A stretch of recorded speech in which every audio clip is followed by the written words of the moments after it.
Breaking news tonight from Philadelphia. Hillary Clinton being officially nominated as the first woman presidential nominee from a major American political party. High drama and history in the making. We're live on the floor. Also, bringing down the House, Michelle Obama gives a rousing speech for the ages.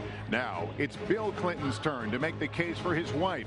A critical address for her legacy and his. Late word on what he'll say. Church horror, shockwaves as terrorists assassinate an elderly priest in the middle of Mass, taking nuns and worshipers hostage, videotaping their grisly act of terror. And state of emergency declared in Los Angeles as a massive firefight rages. More homes burned to the ground. Nightly news begins right now. The Democratic National Convention. This is NBC Nightly News with Lester Holt, reporting tonight from Philadelphia.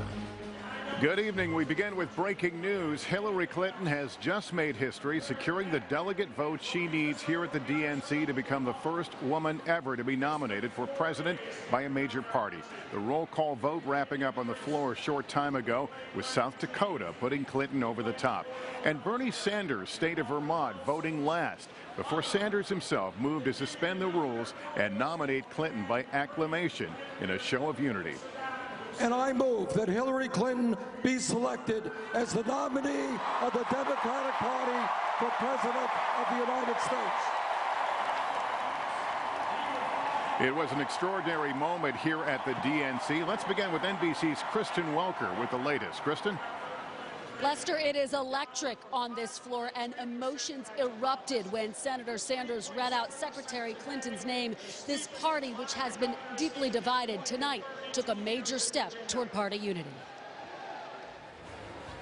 History unfolding tonight in the city where democracy was born. A roll call vote officially nominating Hillary Clinton, the first woman as a major party nominee. Passion on all sides. Bernie Sanders emotional as his brother reads his name. Just with enormous pride, I cast my vote for Bernie Sanders. The headliner tonight, her husband, poised to make the case for his wife in personal terms. But there are fresh signs not everyone is ready for her. Earlier today, Bernie Sanders greeted with boos from the California delegation. It is easy to boo, but it is harder to look your kids in the face who would be living under a Donald Trump presidency. But today, Vice President Biden arriving at the convention, downplaying any party disunity. Some real concerns about party unity yesterday. Do you think that Senator Sanders took some strides towards unifying this party? Guys, we have to be a little graceful here. The Sanders delegates work their tail off. They get a chance, man. Give them a chance to. I promise you they're going to be fine. The challenge for Clinton's team, trying to reverse numbers like this one. A whopping 68% say Clinton is not honest or trustworthy. So the entire convention designed to reveal things the campaign believes many still don't know about one of the most famous people in the world. A case that will be made by party stars like Biden, the president, and daughter Chelsea. Governor, what do these speakers have to teach voters that they don't already know about Hillary? They only know the investigations, the public persona, the charges and the counter charges. They don't know the softer side of Hillary Clinton. Last night, it was a rough start. Sanders delegates holding up signs, many booing when Clinton's name was mentioned. Some even brought to tears. But on stage, efforts at unity from Sanders supporter, comedian Sarah Silverman. Can I just say to the Bernie or bust people, you're being ridiculous. The First Lady may have made the greatest impact, rallying the crowd against Donald Trump. Don't let anyone ever tell you that this country isn't great, that somehow we need to make it great again, because this right now is the greatest country on earth. While polls show a majority of Sanders supporters are now behind Clinton, we found a mixed response among some of his delegates today. Raise your hand right now if you know you're going to vote for Hillary Clinton on Election Day. This arena is anxiously awaiting former President Bill Clinton. The other big speakers tonight, mothers who have lost their children to gun violence and in interactions with police, all attempting to serve as character witnesses for Hillary Clinton. Lester. All right, Kristen, thank you. Of course, the roll call, a time-honored political tradition. Peter Alexander also on the floor. He was there for the roll call. What's the scene like, Peter? Lester, this place erupted when Bernie Sanders stood up. There was an ovation across the room. I just spoke to the retired senator from Iowa, Tom Harkin, a friend, a former colleague of Sanders. He said Sanders had to dig down deep for that moment, but it went a long way, in his words, to help to unite this party. We also spoke to some Bernie Sanders supporters. Some of whom have already walked out of the arena. They say this vote for Hillary Clinton, in effect, is a vote for Donald Trump. But I met a short time ago a 102-year-old woman who said in simple terms, she said she would die if Hillary Clinton were elected, but now she says she hopes to live long enough to wear her dress for the inauguration. Good evening. Lester? All right, Peter Alexander, thank you. It was 12 years ago tomorrow that much of the nation first heard the name Barack Obama when the then Illinois state senator gave his now famous keynote address at the 2004 convention. As he prepares to address this convention tomorrow, he's sitting down for an exclusive interview with Savannah Guthrie. And among the topics discussed is the controversy swirling here. Leaked emails showing the DNC appearing to favor Hillary Clinton, and the question, were the Russians behind the computer hack? Do you believe the Russians are #1 behind that hack and the release, and that they're actually trying to interfere with the U.S. political election? Well, I think the FBI is still investigating what happened. I know that experts have attributed this to the Russians.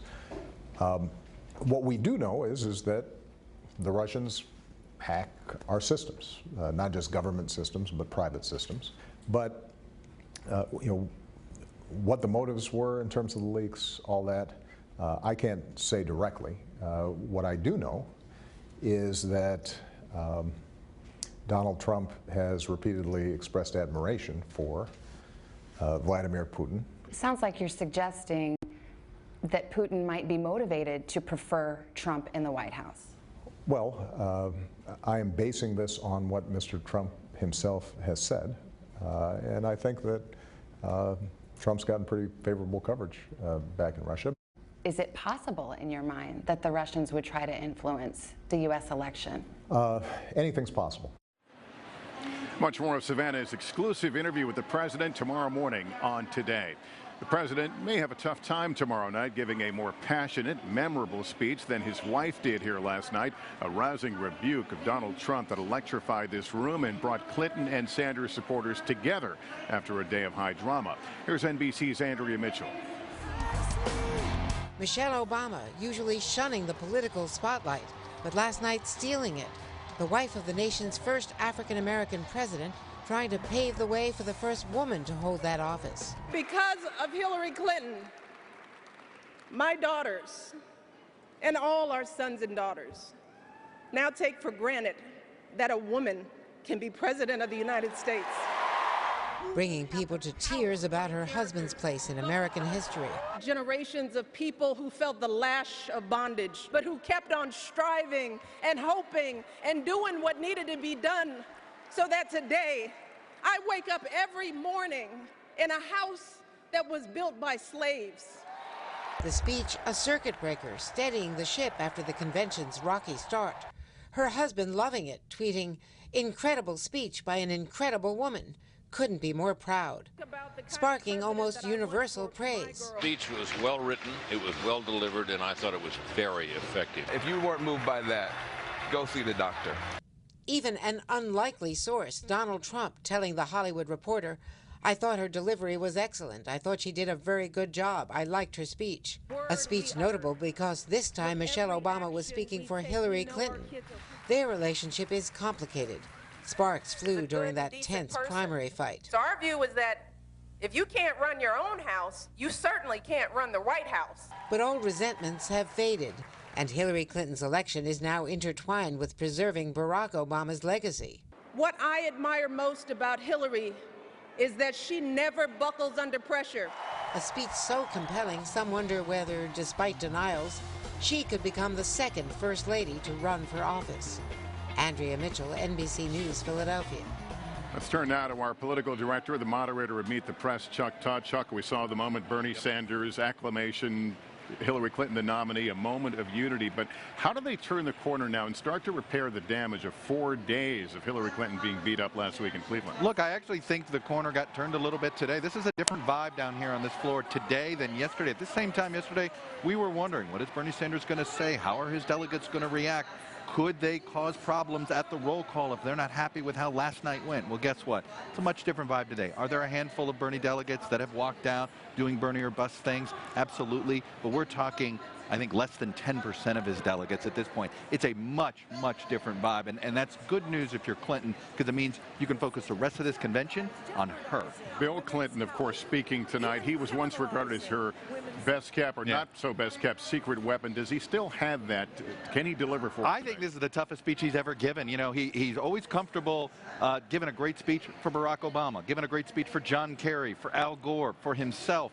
He's always struggled a little bit more supporting his wife, and part of it, he takes all the attacks on her personally, and he gets a little bit wrapped up in it. So I'm guessing he would say this is the toughest speech he's ever given. I think it's going to be fascinating how he makes the sell of her. It's a speech he's never given, really. We will see it in our primetime coverage, and I'll see you then as well, 10 o'clock Eastern Time. Thanks, Lester. Turning overseas now, where a chilling terror attack inside a small-town Catholic church has shaken France to its core. 2 attackers who pledged allegiance to ISIS stormed in during Mass, murdering a priest and taking hostages.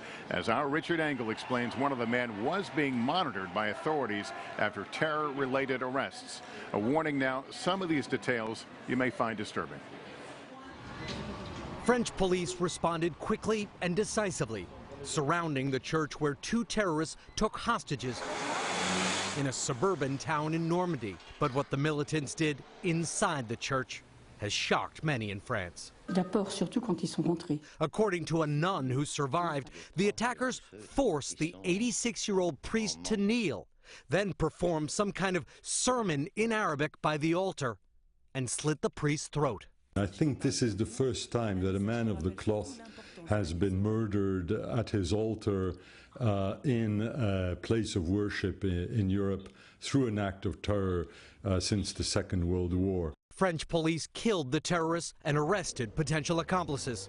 The church attack was profane.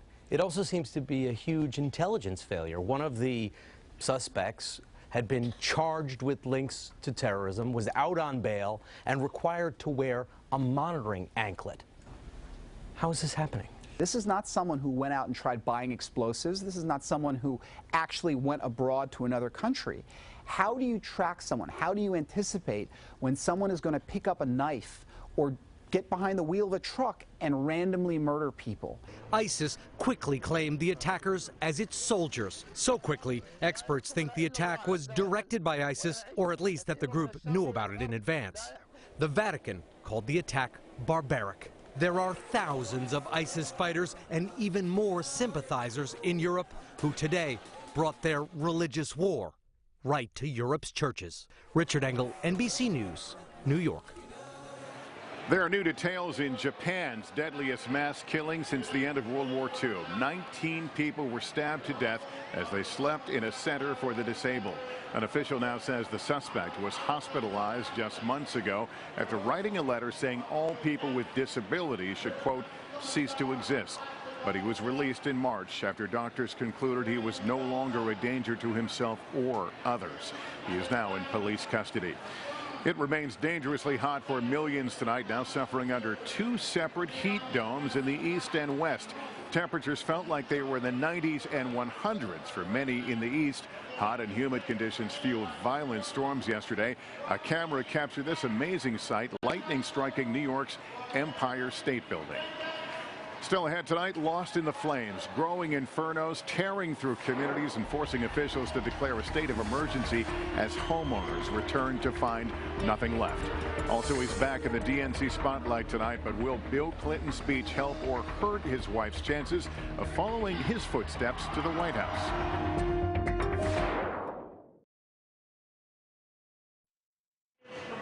We're back now with the fierce battle being waged against growing wildfires in California. Los Angeles County has declared a state of emergency as crews struggle to contain a fire that scorched 37,000 acres. And further up the coast, a separate fire has forced hundreds of evacuations. NBC's Gadi Schwartz has more. A dramatic time-lapse shows a fire raging over one of California's crown jewels, the Big Sur coast, home of the historic redwood forests. The fire has forced evacuation, torched 20 homes, and shut down the famed state park. Air quality in Northern California cities like San Francisco under a health warning. 300 miles to the south, Los Angeles grappling with the threat of flames, ash, and smoke from the so-called sand fire that has destroyed 18 homes.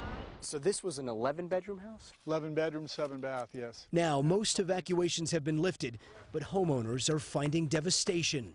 It's so sad. I just don't know what's going to happen from here. For Kathy McCrae, 18 years of memories gone. These are just a couple items that my son Michael had made that we had hung on to. Meanwhile, at local animal shelters, livestock and pets of all kinds are finding care from a community doing anything they can to help. We can accommodate even much more than we have here, which is almost 500 or so. Overnight, progress has been made. Buffer zones built with hand crews and attacks from the air. This fire is acting like a rattlesnake in a pile of rocks. You know, it can strike in any direction anytime it wants to, and that's what we have to be cautious of.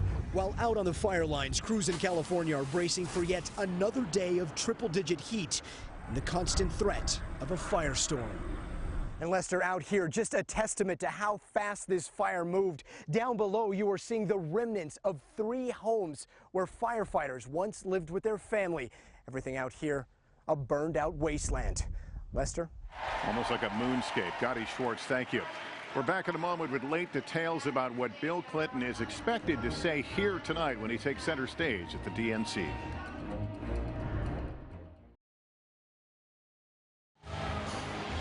Now that Hillary Clinton has officially locked up the nomination here at the DNC, the spotlight is shifting to another Clinton, her husband, the former president. And sources tell NBC News that when Bill Clinton takes the stage here tonight, he'll focus on things the public may not know about his wife. Here's NBC's Cynthia McFadden. With 400 public events in 40 states since January. Thank you, West Virginia. Hello, North Dakota. Well, hello, Billings. How are you? Bill Clinton, who turned 70 in a few weeks, has worked hard to help get his wife to this night. Every American citizen should have a right to meet at least one president. Thinner and grayer than in his heyday. You're good at this. He still wants to shake every hand and answer every question. Look at this guy's t-shirt, said Bill Clinton for First Lady. Nothing would make me happier than to wear that shirt. Matt McKenna was his spokesperson for 8 years. He has this unique understanding of the candidate and the job like no one else has. But there have been problems. On the trail, he's faced hecklers. And his drive-by meeting with Attorney General Loretta Lynch on a Phoenix tarmac pushed his popularity down significantly, from 47% to 37%. His speech here tonight will be as important for his legacy as it is for hers. Expect him to double down on those white working-class voters she has struggled to connect with. You could be forgiven for thinking things are going to hell in a handbasket. So we went back to his childhood hometown to see if the folks in Hope still have that connection, and discovered some feel lukewarm about another Clinton presidency. I think he's still a hero to many people in this state, but it's a different world now than it was in the 1990s. Rick Kennedy is the editor of the Hope Star. He says when Clinton came to Arkansas to campaign for the Democratic candidates for governor and Senate 2 years ago, both still lost by double digits. So the magic wand definitely didn't work then. Still, his last convention speech is credited with giving President Obama's re-election a major boost in 2012. I want to nominate a man who's cool on the outside, but who burns for America on the inside. If you were advising him, what's the press strategy going forward? It's her campaign. She's doing a great job. If she asks you to do something, then do it. The unstated advice and otherwise, don't mess it up. Cynthia McFadden, NBC News, Philadelphia. We're back in a moment with some final thoughts here from the DNC in Philadelphia. Is there a second?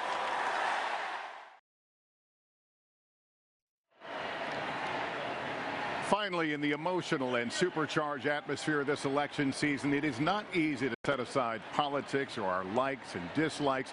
But if you can, just take a moment to consider it has been less than a century since women in this country were given the right to vote.